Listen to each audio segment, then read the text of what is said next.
To protect your home from a natural disaster, you may need to take a hard look at your current insurance policy.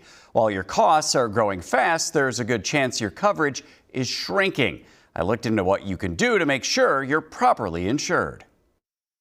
While we don't experience hurricanes or wildfires as extensive as the ongoing devastation in Southern California, Minnesota is dealing with an increasing share of destructive weather. Not something you see on the news every day, but Minnesota has been very problematic for insurance carriers for the last 10 to 15 years. That's because warmer temperatures are increasing the severity and frequency of storms.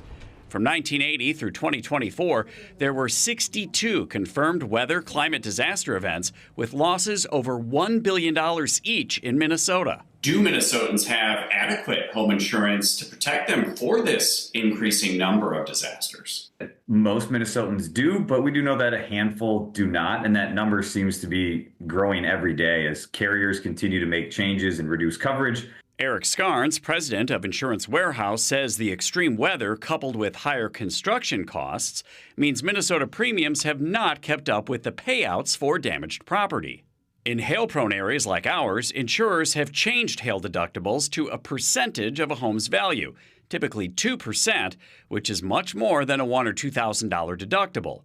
Homeowners are also finding themselves responsible for a significantly larger share of roof repair costs. Reducing things like payments for roofs, we're seeing a lot of cosmetic damage exclusion or matching exclusion, actual cash value for the roofs, which simply means you're getting paid what the roof is worth, not what it costs to actually replace that roof. These changes are becoming gaps in coverage that most policyholders aren't aware of until disaster strikes. I'm so sorry. How much homeowners insurance do you need? You should have enough insurance to rebuild your home, replace any belongings, pay for living expenses if you've been displaced, and even cover damages caused to others. Scarn says now, or at the very least on your next policy renewal, you should take stock of your current coverage. Speaking with your agent and talking to them about what changes you need to be aware of. If there's unfavorable ones, finding a new carrier is a potential as well.